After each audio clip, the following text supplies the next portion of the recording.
Soker. Hello. Thanks for coming, bro. Thanks for having me. How you been? Good to see you. I'm all right. Yeah, not too bad. Yeah. Turn on.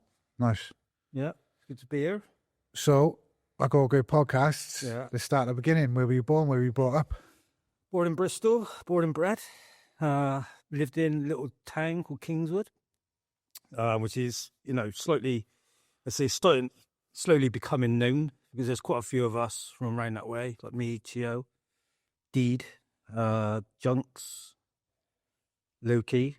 So, yeah, little town outside of Kingswood. Always had quite a strong little scene back in the day. Still kind of does a little bit nowadays, but obviously Bristol's becoming quite a big place nowadays. So, Bristol's a little bit more on the map than what it was back when I was a nipper. But, so it all started around there, back in the 80s. Yeah, I always thought Bristol has always been on the map with graffiti since I've been. Yeah, I suppose it was. I mean, we've always been. I mean, I had 3D from Bristol. Yeah. He was the first one really, and he was early. Like, I mean, as far as British graffiti goes, he was pretty much as early as we can get. Yeah. Obviously, you have writers like Inky, Felix. I mean, there's a lot of writers from Churro. I mean, those lads kind of started in the 80s. I was a little bit outside of that. I didn't really start. I started probably tagging around 86 with, to be honest, not really having much of an idea about what GRAFF was at that time, but properly started painting around 1990, 91. That was when I first kind of, got into it and basically learned to fend for myself because, like I said, up until that point, it was a lot of tagging and a lot of kind of, hanging around with other writers that I would suppose that I sort of looked up at, people like Junks and a lad Tame, who at the time didn't write Tame, he wrote Ressa. But yeah, these were the days of, like I said, kind of learning what it was all about. Books like Spray Can Art was obviously quite a big influence on me at the time. Yeah. And yeah, from that point on, I mean, I was sort of, I kind of got into it. I got into it a little bit before the Operation Anderson bust, which obviously was quite a big thing back at that point. But I never really started painting until after that. That was it was quite quiet then. Like that kind of knocked the shit out of the Bristol scene quite heavily. So at that point, like I said, when me kind of low key and that really sort of started painting quite regularly, graffiti is kind of on his ass a little bit in Bristol at that point. Yeah. But which, for us kind of made things slightly easier to a certain degree. You know what I mean? So you come in just after that, or was you painting before Anderson and then? Yeah, I mean, I started, it's a long story, but like basically when my first sort of introduction into GRAFF was when I was out with a mate of mine who was basically, there was a part of Bristol at the time that was getting, so we had like a ring road put in, and like a lot of those houses that were through that area were obviously bought up to be demolished for the ring road to go through it. So there was a lot of abandoned houses and all that around. So as kids, we used to knock around, go down there on our bikes, hang around. And my mate pulled out a pen, started writing his name, put in little like lightning symbols and copyright signs and all that around it. And at that point, I didn't know what he was doing and what the whole thing was, of course. And he told me, he was like, this is a tag. This is what they do in America. And, to be one of the dudes, like, you've got to have a tag. You've got to have a name for yourself. You've got to be whatever. So obviously at this point, I was still writing Kai. Obviously, that's my name. He's writing Matt because that's what you do. And we were so clueless about what it was we were doing. It wasn't until I kind of went to like a senior school where I met up with a group of other lads who were a little bit more in the know than what we were. And like I said, I met my mate, Lee at the time, who used to write Ressa. And there was a few lads, which again, Loki was one of them. He didn't write Loki, he was Sierra at the time. Got chatting to those lads, got introduced to Spray Can Art, Subway Art. And then from that point on, like that was the, the sort of catalyst, I suppose, that got the whole ball rolling. And I felt like at that point, like I'd found my thing. Like that was what I wanted to do. You know, as a kid, like I always liked art. Always wanted to, you know, be an artist. And when I found Graff, it was like I'd found my, you know, purpose or whatever. So yeah, that was where it all started. Yeah, and then, but I think part of it at the time as well, I was so kind of not, I was pretty nervous. I was like, I was always quite a shy kid. Do you know what I mean? So, which is the other thing I find kind of slightly strange about graffiti nowadays. Obviously, with social media and everything, we're all expected to be kind of, you know, show off about what we do and everything else. When I was a kid, like the magic of being a graffiti writer was like you could be someone without knowing who you are. Yeah. Which is obviously the thing of like people like Banksy has always been, you know, maintained that kind of, you know, anonymity or whatever. Which is weirdly what I think a lot of lads and girls or whatever at the time when I was young got into it. I think it was that thing of being someone without actually being someone. Does that make sense? Yeah.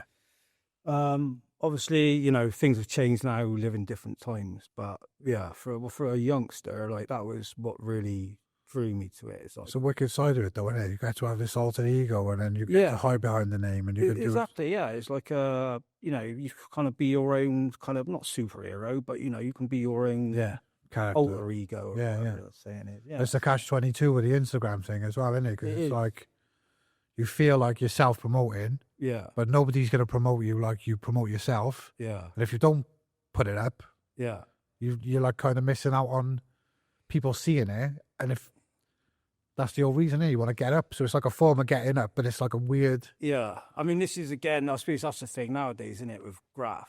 Like, technically speaking, you could paint the same wall day in and day out and be as up as anyone ever has been to a degree. Does that make sense? Yeah.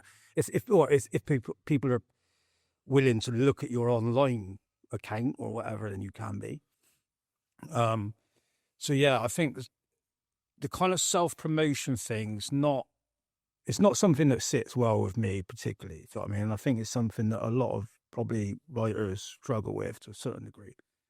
But yeah, you know, it's different times now. And I suppose there's also, I suppose, the beauty of that as well, though, is as I said, you know, you can still paint as regular as you like, and you still got, without going out and necessarily getting yourself into any trouble or, you know, upsetting anyone, you still got that ability to show people what you can do and everything else. You know, it's kind of evolved when it's like there's room for everyone now, isn't it? You want to go out bombing and fucking doing that side of it, it's all there waiting for you. Yeah. If you want to just chill and become like a style master or whatever, it's all there. Yeah. It's just like where it's just evolved. Everyone's got their lane now. Like, I think it's kind of, I suppose, I mean, you do see online quite a lot. There's quite a lot of, I don't know, artists, writers, whatever, you know, that probably never necessarily paint, maybe they don't paint walls. They just do iPad graffiti or whatever. And I think there's a sort of sadness in that to a degree where obviously a lot of the fun that you have painting is the naughtier side of it. That's maybe where I draw the line. Yeah. Like, what's the fucking point, isn't it? Yeah. Like the social side of it, I think is almost as important with graffiti as what the, you know, the getting known in the up part is. Yeah. But then, you know, I suppose each their own, innit? Is what you want to take from it, I suppose, is what, you know, is what matters. But as I say, I think when I was a kid, I think that was the magic of it for me. That's what like really drew me to it, was that kind of sense of, you know, as I said, you know, going, thinking that people, like the people that I, you know, like my peers, I suppose, my Inkies and Chios and all these lads that I really kind of looked up to as a youngster, for them to notice me would be something. And hopefully one day that when I, you know, put the work in and I get that good or whatever, that maybe I'll be painting with them. And it's that kind of thing, that drive or whatever that, you know, makes you want to sort of, you know, move up a little bit, I guess. So like, where did your first piece come along? How did you evolve from them tags? It was a long, like it was a long process, to be honest, because I started, I started tagging probably in about 86. Yeah. And I used to go to, so I went down the youth club, Barton Youth Club. In John Nation? Bristol. Yeah, John Nation. Yeah, yeah. And I remember going, like, so this was before Operation Anderson. So I was probably around the 13 something age at that point. It was terrifying, you know, I was a youngster, it's genuinely terrifying. But you know, like, and I learned, like I said, I remember chatting to John, like John used to, I think I watched Star Wars at the club for the first time. Showed us, you know, he had photos from all around the world. You have writers like Inky, like I said, again, it was very, you know, which you kind of, as a kid, you sort of looked up to these lads. I mean, which were only lads, they were probably 16, 17 at the time. But to me, they were like, you know, pop. Yeah, yeah, same as us, so like Armour and them guys, like, you know, yeah, same thing. So, yeah, I think my first actual graffiti piece was quite a long time coming because I put too much on myself. I was too worried about what people's kind of thoughts or whatever would be about it. So I used to draw on paper a lot. And I remember it showing, I took an outline. There was sorry, not a graffiti jam, a hip hop jam in Kingswood, back at Deed and TCP at the time. So Cleo was there, Churro, like Tio, like all these like legendary Bristol writers and people, you know, rappers and all sorts of people from our area and beyond were there at that time. And I waited around till the end and I took outline that I had. I seen Deed walk into the office and I remember I showed him my outline and I was quite chuffed with it. And I remember the date was January 1988. And I showed him the outline and he kind of went, yeah, mate, he said, that's good. He's like, yeah, you got something. He's like, you should keep it up. And that kind of, just that initial sort of, what do you call it, little really kind of give me that, like, right, I'm having it now, I'm going to do it. But even then, I don't think I'd probably painted my first solo piece until probably about 1990. Because again, like when I was in school, so we had a few lads, probably about 5 or 6 of us at the time, who were into GRAFF and used to skate and, you know, we were kind of used to hang out like, after school. And at that point, we had a crew called JKC, right, it was Junior Kings of Crime. And we used to go to meet on a night, chip a couple of quid in each or whatever, go at the local sort of car shop, tin of chrome, tin of black, whatever, usual. And we used to paint quite a lot of crew pieces at that time, which I don't know, maybe that kind of doesn't really happen so much now. But, you know, like my mate, like I said, Lee, wrestler, he was the kiddie with the style at the time. So he would do the outline. We used to meet at the park or whatever, go to the spot or whatever we were paint, and it'd be like, you know, you two were on fill.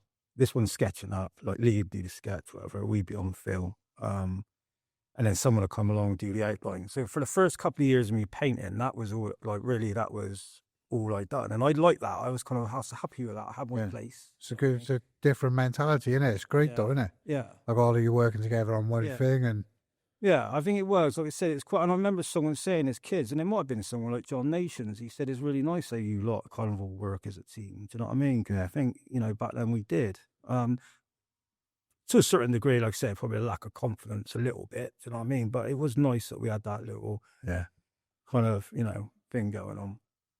And then I suppose not really, after Operation Anderson, like I said, we had little bits of painting, but the whole Operation Anderson thing really, like, knocked the shit out, like, the Bristol graff scene. It really kind of almost stopped overnight. Yeah. And a lot of people just kind of, I don't know, sort of went their own way. And I suppose to a certain degree, we kind of picked that up a little bit, but it was a little bit like, legal spots and all that wasn't such a thing back then. So, I mean, there was a couple of areas of Bristol that you could paint. Barton Hill at the time, obviously John was gone. There's a couple of girls that worked there who were lovely, Dawn and Flo, who were, very helpful, whatever. But we used to turn up in paint, but obviously we didn't have the kind of the encouragement of John. We didn't have the influence of the older writers at that point. So it was kind of a little bit, it was quiet. And then we had, so writers like Junk, who then become later, Cato, basically. He moved away. He went down to Bournemouth to college. So at this point in time, it's really probably me, Loki, in our little neck of the woods that was doing much. And then obviously we had a few of the Bath boys, so you have like Rowdy and Warp and Penn started coming over. Yeah. Chain. What was their crew? Farmyard. Farmyard is, yeah. They were SOF as well, I think. Souls on Fire. Yeah. Yeah. Sick. There's a few other lads that were knocking about at that time. I think even sort of like Churro, I think, was still kind of doing a bit back then. But yeah, like it was quiet. Do you know what I mean? So there was things going on, but after a couple of years, obviously it did pick up. I mean, Barton Hill, it was never the same. Like after John had gone, it was never the same. But there was a little bit of a rejuvenation after a couple of years. But I do remember at one point, me and Loki had pretty much every wall in that club because there wasn't really many other people, taking it on, sort of thing, Yeah. Which I got to be honest, at the time it still felt pretty good. Like we had our own little scene. Like I said, you had the Bath boys come out with Radstock or whatever. Like they were coming over. So like, so just coming away from you a bit, like how important do you think John Nation and our youth club was to the whole Bristol scene? Massively, yeah. Yeah? Yeah. Do you think John himself? Yeah, I think John is a funny one because I think he's quite, at the time I found going down there genuinely terrifying. It was a really, especially for a youngster. When you've got people like Inky and all that. Yeah. Also because Barton Hill was not particularly a nice place at that time, It's quite, you got to have your wits about you. You couldn't just, for a young lad. Like, I say that people don't realise that about Bristol, Yeah. A lot of people don't.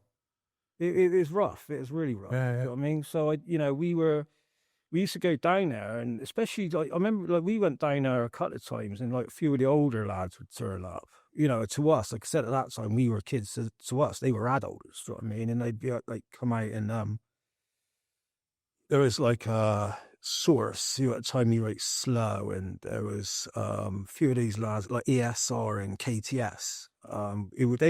They were battering it, but they were mostly, like, they were kind of, I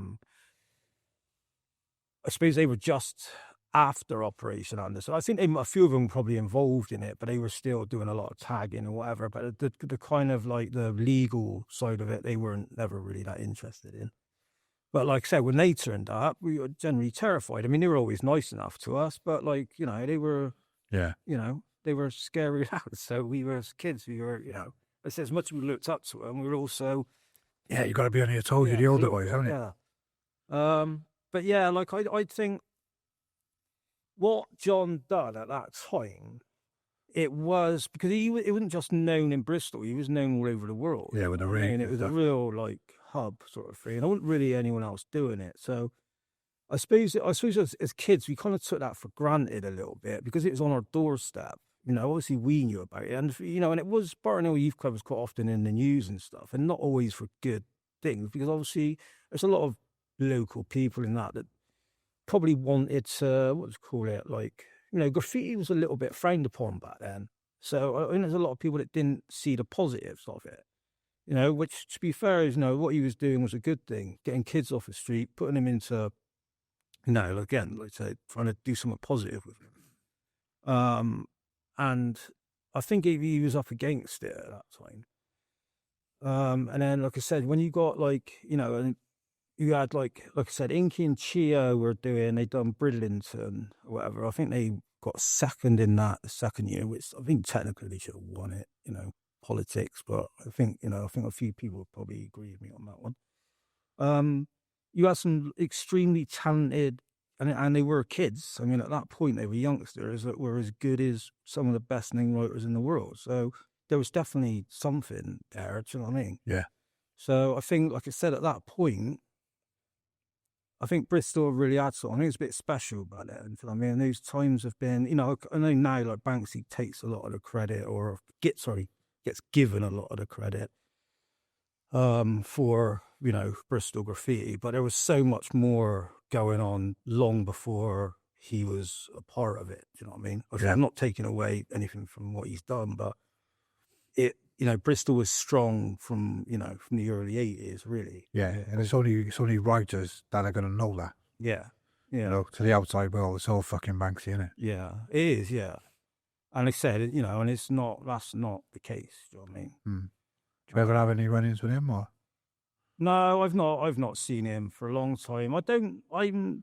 I'm kind of happy for him. Do you know what I mean? Like, what he's done is amazing. As much as people not always got a good word to say, more so graffiti artists, really. I mean, obviously the general public seems to love him. Yeah. But you know, he's put the work in. You can't take that away from him. And I think at the end of the day, he always used to paint. I mean, when we first sort of knocking around with him in the old days, he was painting pieces, and he always had a vision or whatever, you know, an idea of what it was he wanted to do. And to be fair, that's a good thing, especially at a young age. I mean, I still now don't necessarily always know what direction it is I want to go in. So for a young, you know, a lad of that age to kind of, I mean, I genuinely remember us taking the piss out of him once because he was doing stencils, and we laughed at him and said, mate, you got to fucking sort your shit out and start painting letters and characters, because no one, like, you know, and we're talking purely from a graffiti point of view, but as kids, like, no one's going to take you seriously doing stencils. No one does that anymore. You're fucking, you know, making yourself look stupid. And then years later, look where we are. So, I can remember we used to go over when we were kids, like 15, 16, fucking see a Banksy tag and a stencil, we just cross them out. But they were kind of everywhere, like. Yeah. I mean, he's proved what he is. You know, I mean, like I said, you can't take nothing away from him. By the end of the day, like, the shit he's done is insane. Probably more so than most graffiti artists or whatever ever lived. Do you know what I mean? So, yeah, you know, so that's, you know, that's not free sitting around chatting shit, and, you know, he went out there and done it. So fair play to him. I mean, like I said, as far as graffiti goes, it's not everyone's cup of tea. But, you know, so what? You can't, not necessarily what I do or you do or whatever's everyone's cup of tea, is it? You can't please everyone. At the end of the day, if we're talking about getting up or whatever, he's probably fucking more up than anyone ever has been. So what I mean? Yeah. It's that, innit? I always think it's like my kids always be, I just want everyone to know my name. Yeah. So no matter what he's fucking done, everyone knows his fucking name, don't they? So it's like, yeah, exactly. Yeah. I suppose it's kind of nice. It's a weird one. I mean, back in the day, I always found I was always a little, like, I knew, like I said, I've always been mostly about letters. I think when I first started Graff, I sort of dabbled with characters and that, because, like I said, Chio lived not too far from where I live, and his character was all around where I live. No point to be characters when Chio's about, is it? Yeah, like he, as like I said, even at fucking 14, 15, he was, you know, fresh as fuck. Like, no, you know, he was too good. So there, like, having that like on your doorstep, there was already like a marker that, you know, needed, that I kind of wanted to get to, or whatever. And like I said, so when over the Banksy thing, I was just kind of like, meh, you know, like, just doing stencils to me was a cop out at that time. It wasn't that much longer, you know, after knowing him a couple of years. I remember going to one of his first exhibitions, Banksy now, obviously. Like, some of the ideas he had, I thought was so clever, and okay, it was stencils. It didn't really, it wasn't my cup of tea. But like, it's like, this dude's a fucking genius. Like, it's so well thought out, and you know what I mean. Like, so I always had respect for him in that sense. But like, we were like, me and I suppose the crew I was with at that time, and, you know, still my mates now. like the sort of DBZ lads and all that. We're stoners and fucking we used to chat a lot of shit, and we go out and do the odd bits of kind of graff here and there, and naughty stuff, whatever. But like whilst we were talking about what we could be doing, Banksy was actually doing it. So with that, you kind of, like I said, you got to hold your hands up and say, well, he done it, and so I'm kind of going off on a bit of a tangent, but where did you push on then? Where did okay, so like John's left the youth club, and now you're like kind of there. So where did you push on, and what made you push on? I don't know. I suppose the thing, like when I don't really know. I suppose the thing for me, like when like I said, we were only really doing Bristol for a couple of years. I suppose it comes down to like I said, when so Junks, who like I said there was then Natch, and then when he was then Kato, when he come back to Bristol, because again a couple of years older, having him back in town, and then like Tess, he was one of the older writers from the TUB days, again Operation Anderson, he'd kind of gone quiet, but then when we started painting a bit, he come back on the scene. I'm finding that, and then Tess was at the time was a driver, like he used to, that was his job, is like delivery driver. Still does that now, don't he? He's on a lorry. Pretty much. He's just lorry driver now. At the time he used to do like sort of he had a van, like a transit. So on a weekend, he say like, right, anyone want to go to London or this weekend Birmingham, whatever. Excuse me. And so most weekends we'd be off going somewhere, and of course around that time we kind of like hooked up with Sin Stars, like Kilo, Score, Tenor, Croc, like all these lads.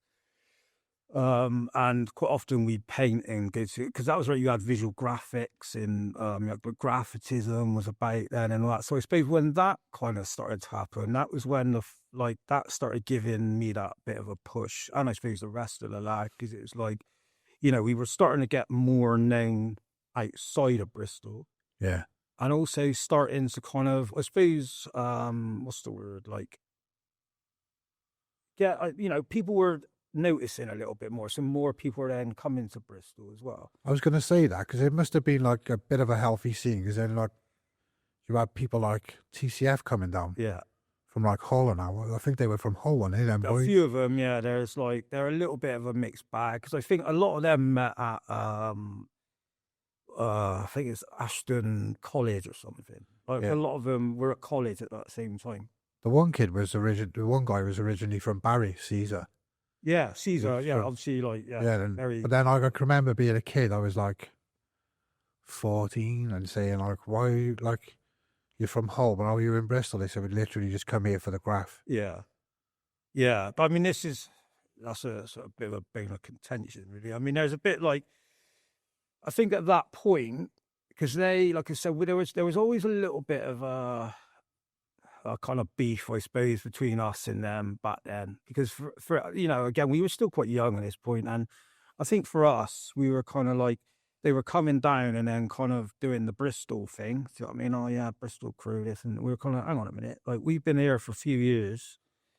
You've turned up, and now you're kind of almost, I would say, trying to get off the back of the whole Bristol kind of thing. When for the most part, I think only one of them was from Bristol. Yeah. Which again, I know when you look back at it now, it's all kind of, I mean, I get on well with 99% of them, do you know what I mean? So it's like, that's not a problem. But I said at the time, obviously we had people like I said in our crew, people like Tess, who loves a bit of, loves a bit of trouble, loves a bit of, what's the word, putting a spanner in the works. Yeah. So, which, like I said, at the time was all fun and games. So, yeah, we definitely had our problems with TCF. Yeah, I got photos of like TCF productions were just like test. Yeah, like over and back.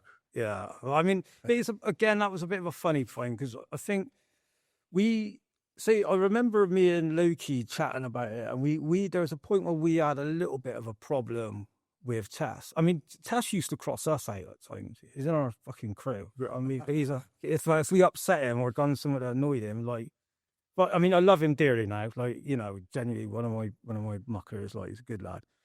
But yeah, back then he was a pain in the ass. But the thing was, is that he had his way of dealing with things, right? And to a certain degree, we were with him. Do you know what I mean? But there was also, but when you were like, we were sort of at that point of going from kind of being, I wouldn't say toys, but like, we were bottom sort of level writers to kind of almost getting to this point, as I said, like writing with people like Score and all these like Fire and all these like, what we consider like the writers of the proper writers of that time, or people we looked up to. When you've got someone in the crew who's kind of causing little problems in certain towns and cities, you're kind of like, you're kind of fucking this up for us. Do you know what I mean? Yeah. And again, it's just like me and Tessa, we had this conversation, so he knows. But he was, he had his way that he wanted to do stuff, and we had ways that we wanted to do stuff. But obviously, I think after time, I mean, we've all got a bit older. We've all sort of, what's the word, sort of mellowed out a little bit, I suppose, and things have changed. Like I said, I mean, a couple of lads that are in TCF are now in our crew, ASK. Like it's all, it's all sort of water under the bridge. I mean, Caesar, I used to knock around with Caesar quite a bit, like back in the sort of late, I suppose it was at 2008, 2009, sort of painting with him quite a lot. Zimmel, like, so, again, it's quite sad actually, because I don't see, like, Caesar stopped pretty much around 2009, never really come back. Do you know what I mean? Which is a shame, because he was really good. That 3D stuff going on, didn't it? Yeah, he was a really good artist. So, but yeah, it's all, like I said, it's all, for the most part now, it's kind of forgotten about. I mean, there are still obviously times when, you find that, what's the word, like,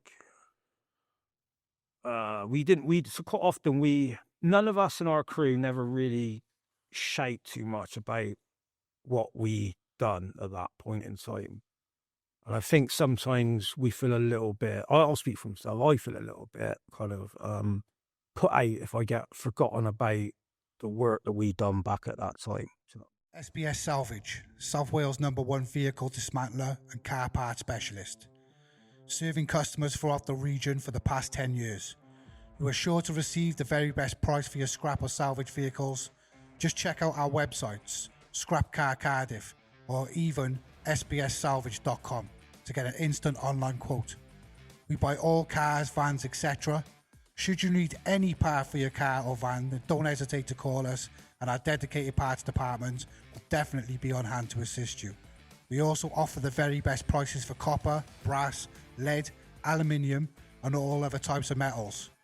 Just give our friendly staff a call on 01446 421 034, Monday to Friday 9 to 5 or Saturday 9 to 1 to receive a price, or come down to our depot in the rear of the unit, 7 Redrup Business Park, Cardiff Road, Barry, CF63 2QW. We also don't just buy cars and sell parts. We also sell part-worn tyres at the very best prices at our depot on Robbins Lane in Barry, CF63 1QT. Call us Monday to Friday 9 to 5 on 01446 701 515, where we will assist you in any way we possibly can. Because we were going through, like, me and Cam, we were going through, like, what was it, like, Graff Autism 1? And there was, like, your dubs in there from, like, what was it, fucking 95? Yeah. So it's like, we were like, fucking hell. Yeah. Yeah, I mean, we were quite busy at that time, really. I mean, like I said, like we were probably out sometimes a couple of times a week, like I said, more, probably at that point, more so probably me and Loki, just because the other lads were either not in town or they were, it took a little, like I said, kind of the crew thing didn't really start happening probably more to like late 94, 95 sort of time. What was that, ASK? No, that was, we were MBA first, which then became DBZ.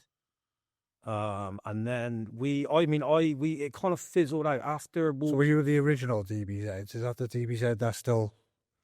There was a DB. There was Dirty Bristols or something like that. yeah. There was the DB, or I think they were DBS, but there was a Brighton crew called DBS, I think, and they come to Bristol. So at that point, it was there was a little bit of a crossover point, if you like, of people weren't sure who was putting up what or whatever. But yeah, we I think DVZ was around.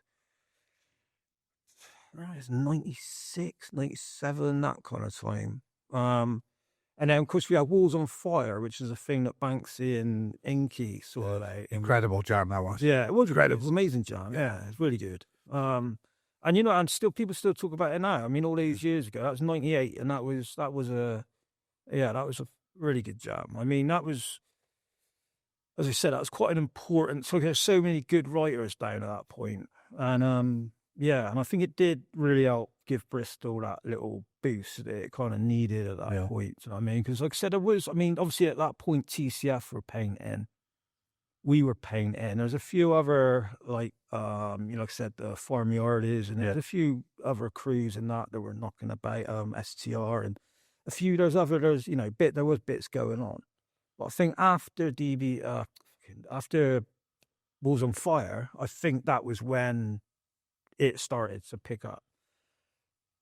Not long after that is kind of when I fizzled out. I stopped painting probably late 98, and didn't really make a comeback or whatever, probably until like 2005. Like What was the reason? I don't know. I still wonder about that now. I don't know what it was. I think it's that thing of being, I think it's like a self-expectation thing. Like I was starting to, all these years I kind of wanted to get known and wanted to be sort of, what's the word, considered a credible artist or whatever. At that point, I was starting to get to quite a good level. And then I felt like through that, I had like a new, worry or concern. And I don't know what it is. And like I said, I'm quite a nervous, sort of anxious person a lot of the time. Through that, and I think after Walls on Fire, because of the, because of the attention Bristol was getting, it kind of made me slightly withdraw from it. I find that I used to smoke a lot of weed back then, and I was very much. I'll do it.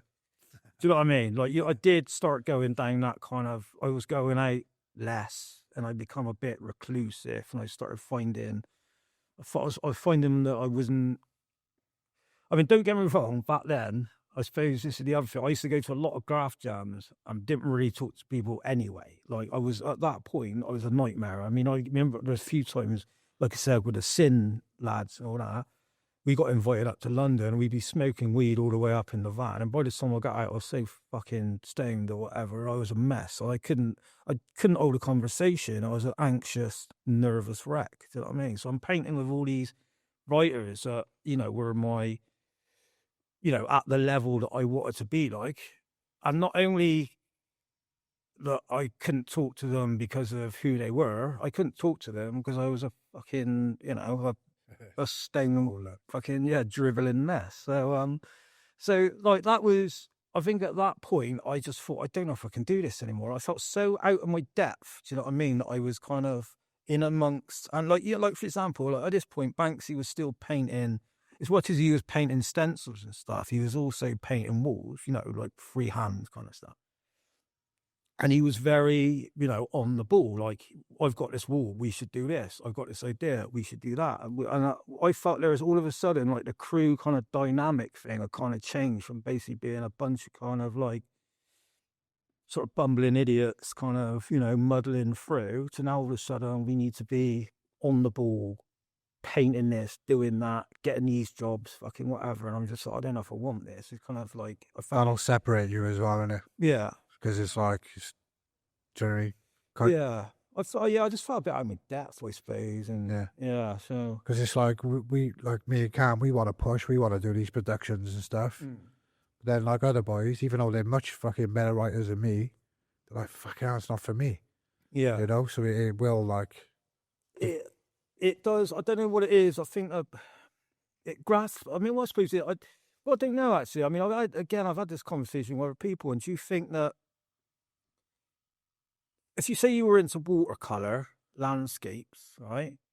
Do you think there's groups of people sat around kind of going, oh, fuck me, there's so-and-so over there, best watercolor landscapers out there. I don't know if I can hand my, do you know, do they go through this or not? Or is it purely like I think about it all the time, of all genres, of different things, of different activities. Do they act like us? Yeah. Are we like, but that's why I just fucking love it so much. Like, it's just so fucking weird. You can't, like... I think the thing is with graff, though, because it's so ego-driven, because it effectively, I mean, what you're doing is you're just writing your own name, fucking massive, over and over again, aren't there? So basically what you're saying is, look at me, look at me. Right? So, yeah, which is right up my fucking street, to be honest. Yeah.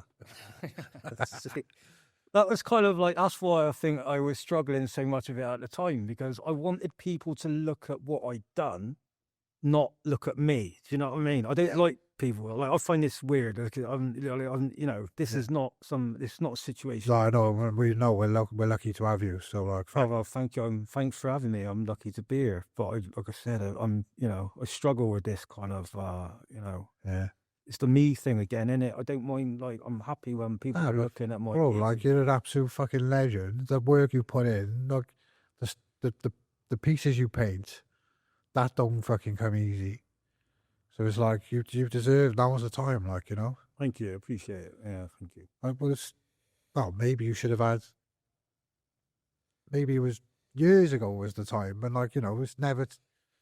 I don't know. Do you know what I mean? I found that in my, I speak, since I've sort of come back, if you like, I mean, I got back into it, I'll say. Excuse me. A few of these got video. Sorry, son. I find that since I've come back, I'm more, what's the word? I'm happier. Like, I'm more at ease with it now than what I was. You know what I mean? Yeah. Like, I'm not. I think, like I said, you know, we used to get through a fair old bit of weed back in the day and all that. And that, I mean, that was something that me smoking weed and being in public was it didn't mix. Like, that's just not, you know, that wasn't a good idea from day one, really. I suppose to a certain degree that's why I do that now and have a drink, because it helps chill me out a little bit and helps me be able to kind of have conversations like this and whatever. But ultimately, I think the thing about why I paint has never really changed. I think I still like to think that people like what I do, like, regardless of whether they necessarily like me as a person or whatever. Do you know what I mean? It's more about, like I said, it's that alter ego thing, which is the bit I love about graff. I just think, I suppose, as I've got older, I'm less concerned now with what people think about me personally. That just comes with age, don't it? Yeah, it does. Yeah, it does. I mean, I do think, you know, if I'd have felt the way I do now when I was younger, I'd probably got on with things a lot easier, really. Yeah, everyone feels like that, though. Yeah. I think you do, like you said. I think it is an old age. Yeah, because you get comfortable in your own skin, and if you were like that back in the day, it's like there's just so many awkward times in life, innit? Yeah. Like, your fucking teenagers, 21, it's fucking awkward, it's fucking it. Yeah. You worry about what everyone's thinking, you're like, how you look, are you dressed? No, I don't give a fuck. It doesn't matter, does it? Who cares? Do you know what I mean? Yeah. That's how it is.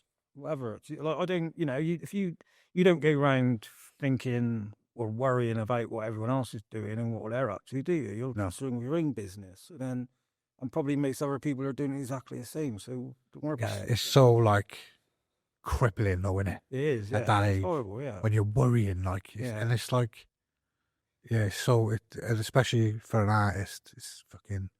I do find it's funny now, because, like, when you say, you know, like, I see some, like, younger writers, right, and I'll meet some younger writers, and sometimes they'll be, as I was when I was a kid, they'll be, you know, they'll show you a sketch or whatever, and you're like, fucking hell, like, you've got something, like, really good, and, you know, maybe, oh, no, I can't, because then, and then, you know, you can see if they're down the park or whatever, and they're painting, they're just so nervous and worried and whatever, stressing about what I do. And then you get the other side of the coin or whatever, when you go out and there'll be some young lad who's, like, doing, like, fucking, like, one-line throw-ups or whatever, which are terrible, but they're, like, absolutely so confident about it. They don't care less, you know what I mean? Yeah. And it's mad, isn't it, that you got such an extreme of thingy in. I suppose you get it in everything, but in graff, and it's like, I wish I'd had the confidence of some of these youngsters, like when I was a kid. But I think sometimes, I suppose, that it's the lack of confidence, though, that drives you to want to progress more. Do you know what I mean? If, like, if you, like I said, I would never have dreamt with painting with someone like Inky when I was a kid until I knew that I'm not going to look fucking awful. Do you know what I mean? That was, you know, that was really important to me at that age. So I think that's why it takes a long time to you know, or felt for me, it took a long time to get to that point of wanting to do that because I was terrified. You know what I mean? I didn't want to paint something half-assed and, you know.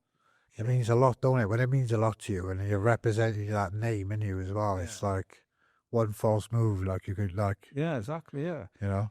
I think that's, I suppose, for the, you know, if you were talking about the sort of, I don't know, general public, I suppose, and talking about graffiti, when people say, oh, you know, mindless vandalism, and these fucking half-wits going out and just painting, drawing over, you know, public property for the sake of it and that. And probably got no real clue to a certain degree, probably how much kind of effort and whatever these lads put in. I'm not saying, you know, I mean, not saying whether it's right or wrong, but there is still a lot of the so-called mindless vandalism isn't always mindless vandalism. It's thought out, considered. Yeah, it's all premeditated, isn't it? Yeah, and that's why I have to explain to a lot of people, like, you know, it's not random. It's fucking meant to be there. Yeah, yeah. No matter how bad it looks like. And also, it's quite important. I think that's the thing. You know, graffiti, I think for a lot of people is a very important thing. You know, I mean, I'm 50 this year. I've been doing it, like I said, on paper, probably around the age of 11 years. Well, you're 50 today, aren't you? Because we're putting this out on your birthday. Oh, yeah. Happy birthday. Thanks. Yeah, true. Happy birthday. Thanks, mate. Cheers. Yeah, I appreciate it. But yeah, it's a really, it's, you know, where you could be, okay, you might, you know, you could be doing something maybe a little bit more constructive, but also you could be doing something a lot fucking worse. So 100%. And, you know, like I said, I'm still doing it now, and I don't see me stopping anytime soon. Did I say that? Do you see yourself stopping? I don't mean like stopping, but I do struggle with graff quite often, and I think everyone that knows me knows that. And, you know, I'm a moaning old bastard sometimes, but it's because of I think because, I don't know, I had such a genuinely, I had such a love for it as a kid, and it was so important to me. And I think as you get older, that becomes harder to capture that again. Do you know what I mean? So, as much as and I think I'm sort of getting to a point now with graff when I want it to go somewhere else. Do you know what I mean? I really do. I don't want to stop painting. I don't want to stop doing graffiti, but I need, if you look at a lot of the sort of older generation of writers, you know, people like Revoke or whatever, you know, probably one of the, you know, best writers that I know of, in my opinion. You'd smoke him, though? No, I don't know. I reckon you would. I could smoke his ass, no doubt. But yeah, Revoke. Yeah, he's to me, he's a fucking, you know, top dude. But yeah, you know, he's obviously got to a point he needed to move on, and also there's a point of wanting to make some money and fucking cash in a little bit on, you know, the work that you've put in over all the years. Do you know what I mean? So why shouldn't you? Do you know what I mean? So there's a bit of that going on. I've got to be honest. I feel like there's a need. I wanna keep being productive, but also, if I'm honest, I'm kind of running out of ideas. I mean, I've wrote fucking Soker or Sockham so many times now. I don't know what else to do. Do you know what I mean? It gets to a point when letters just, I don't know how many ways and means there are of writing one word. Do you know what I mean? And then there's that thing. I think that's where a little bit now, where the graffiti thing can get to a point when it starts to become slightly hindering to your progression, if you like, to the name, because there's only so much you can do to a degree with writing your name over and over again. Did you ever think about moving out of Bristol? Maybe like somewhere over in Europe? I lived in France a little bit. I was only there a few months. and it was great. I went to stay with me mate Nico Kopsky. He's he's in ASK. Top dude, like love him. But I struggled. It was a little bit out in the sticks where we weren't in the city, so it's kind of harder to find walls. I mean, he's got walls, do you know what I mean? So we could paint. I painted quite a lot, to be honest, when I was there. Yeah. But the language barrier for me was hard because I was fucking useless. So I was trying to learn a new language, like I said, especially from like smoking most of my life and things like that. I struggle with the whole language thing. But yeah, something like that would be good. It would be nice. I got to be honest, I think it's one of those things you get older, like the peace and quiet always seems that much more appealing. It would be nice to, I don't know, move by the sea. I don't know. Maybe not. I don't have to be abroad. I mean, I quite happily. I just felt like, the evolution of soccer and, just a different city, a different. The thing is, you know what? I know what you're saying, and this is probably something else that's maybe not necessarily held me back, but I like my home comforts. I got no problem with that. I like being around people I know and like. I don't always like putting myself into a situation where I'm out of my depth. I've done it, and at times I just think, what do I do this for? Because it ain't me. I just want to go away from the job.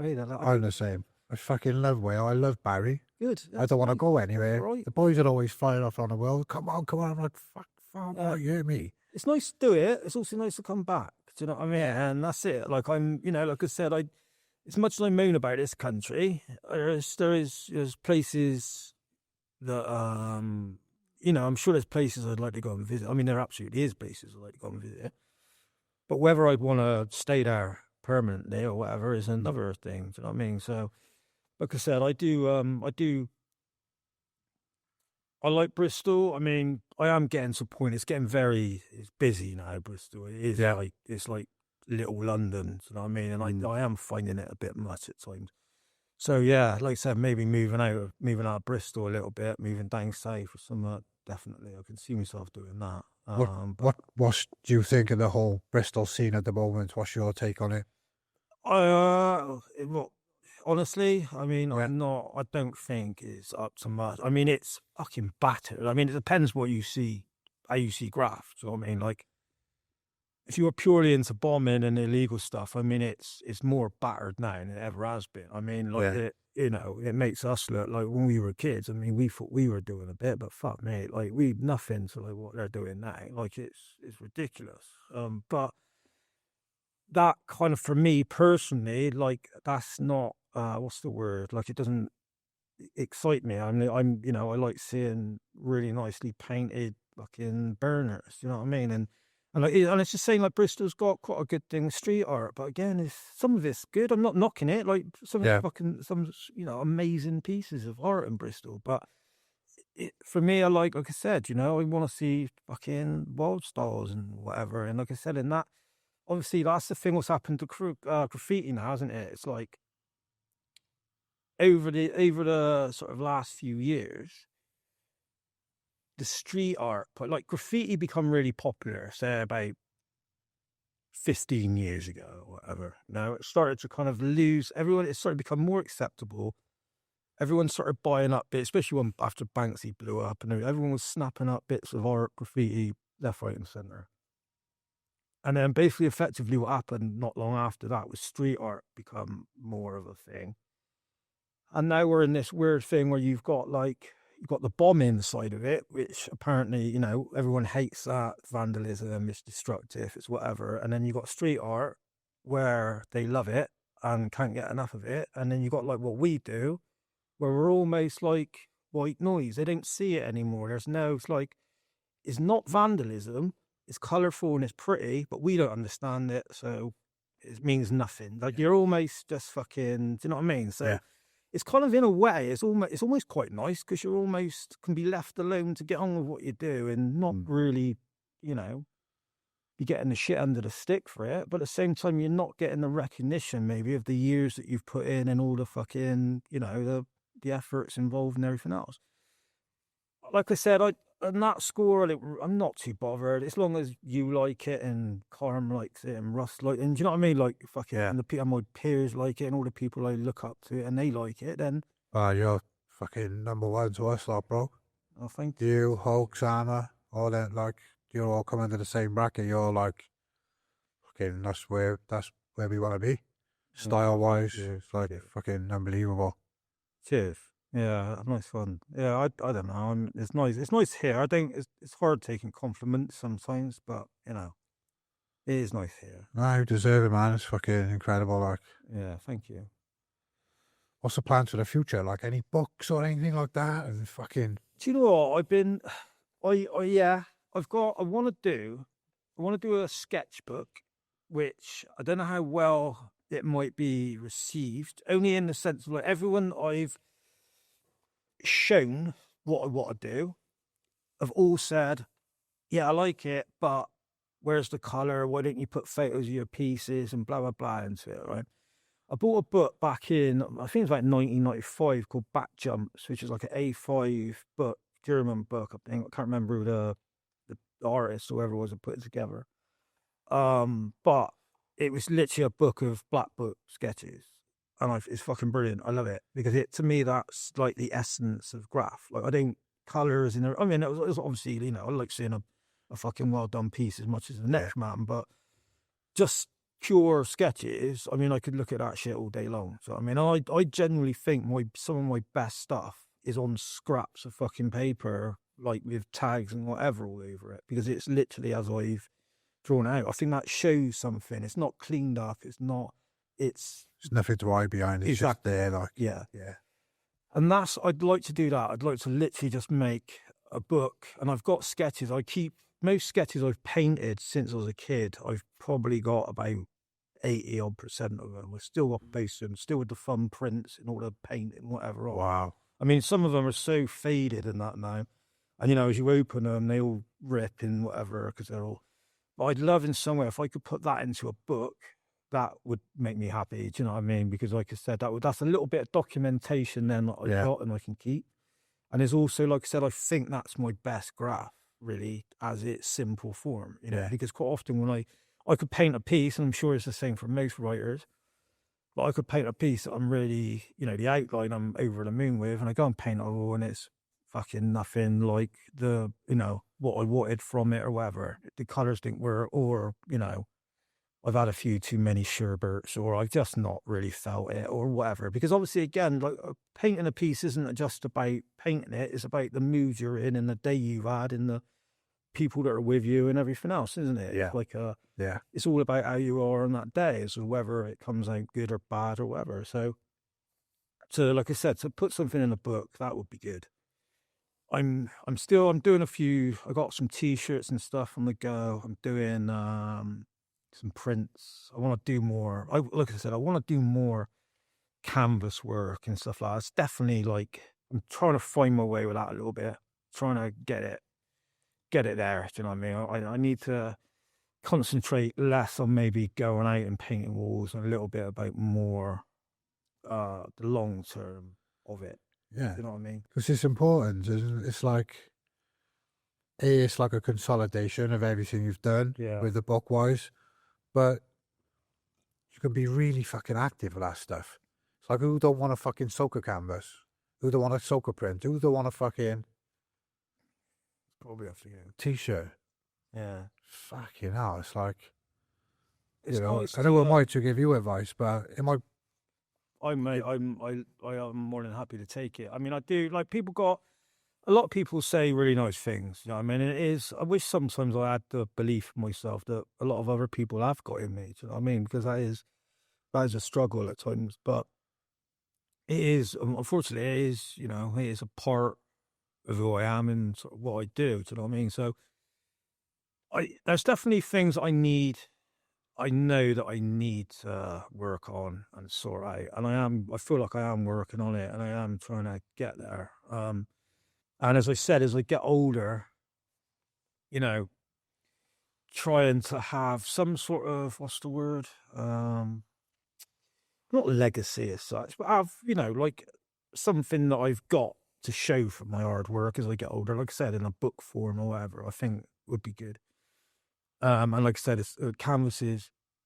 The problem that I've had with doing canvases over the years is that, excuse me, quite often is I'll sit there and I'll do canvases and I'll end up building them up to have 7 or 8 or whatever sat in the corner. And then I get so sick of having them around, I just think I can't be doing this. Like I saw, I'll do gallery shows or whatever. Eventually they always sell, but then I just get a bit jaded by it, because ultimately the reason we do what we do isn't to sit in a room on your own and like post it on Instagram. Like, you want to go out with your mates and paint walls, and a part of that is even the motion of doing it. Do you know what I mean? Standing at a wall and, like, if I do a fucking, my favourite letter in the world is an E. If I do an E, I don't want to be doing on a thing that's big. I want to be doing it on a wall and fucking giving it a bit of welly. Do you know what I mean? And making it, give it some freshness. Do you know what I mean? And that, like I said, and I think that's part of the thing of Graff, is a lot of it is the expression in it that you can't what's the word, relay or whatever the word, onto paper, onto a canvas as such. Does that make sense? Do you know what I mean? 100%, yeah. It's a different ball game, isn't it? Yeah. It's a different ball game. Yeah. Canvases are like, it's like, Yeah. Exactly. And it's horses for courses, isn't it? It's like different kinds of therapies, Yeah. It's like you want to just fucking relax, but still, like, I get the urge to do a canvas every now and again. I have to get it out. But, like, my main urge is get them out. Yeah. It's not, like you said, it's the social mainly for me. Fucking, I'm just out. All right, the graph, cool. It's everything, but fucking hell. Yeah. I enjoy just having a laugh with the boys more than... I think, like, and you know what, I suppose the older I get as well, is those kind of times become more important. You know what I mean? I mean, I don't have kids and stuff, so I suppose if you've got kids, you just, there'll be a day when you're just so glad to be out. Have a nipper, you'll be out double. Have a kid, you'll be out double painting. As soon as my kid was born, I was like, fucking gotta go. Yeah. I mean, it's sort of like, I don't, what's the word is? Like, I suppose what I'm trying to say is, as you get older, the times that you have with your friends and stuff will become more important. More important, as you get older, people, sort of, it gets thinner or what, you know what I'm saying? Like, and, those, your friends will have kids and families, and people got priorities and stuff. So I think those times become harder. Like people, like I said, like my friend Kato, I've known him obviously since I was, it's like 12 or something. We never really get to paint that, and we didn't really get to have a beer that often, let alone go and paint. You know what I mean? But, and it's hard because he's hard. He's been out of it so long. I think he's really, for him to get back into it, I think it's such a big step. And I think because, again, he's a bit like me, I think it's the expectation and everything that he feels that he's got. When he keeps saying to him, no one's gonna like judge you, just fucking come out and just paint and just have some fun. To him, he's like, but it's gonna have to be good, and I want it to work, and I want to, and I don't want to fuck it up and whatever. So, I think, like I said, those times that you've got, because you don't know the next time that that you might get to paint or to be with those people or whatever again. Do you know what I mean? So, like I said, I think as we get older, it's definitely a thing. Like I said, the social thing becomes as much as an important part of the whole Graff thing, as what the Graff thing is. Do you know what I mean? Yeah. Sorry if I was going off with another bit. That's cool, man. Little shout out to me muckers and all the SK and T14, CVK, and all you lads. And thanks for having me, obviously. It's been lovely to come over. And our pleasure, bro. Honestly. But no, like I said, I'm just, I'm slowing down a bit, but I haven't stopped yet, so. Shout to Rusky, your driver. Obviously. Rusk one. Yeah, beg your pardon. Do you want us to come and say anything about this guy, Rusk? I think he said everything. Yeah? I think he said nothing. Yeah. Soaks, man. Thank you. Thank you so much for coming, bro. No, really nice to see you. And you. A couple of sherbets now or what? Oh, yeah. Scary, son. Yeah.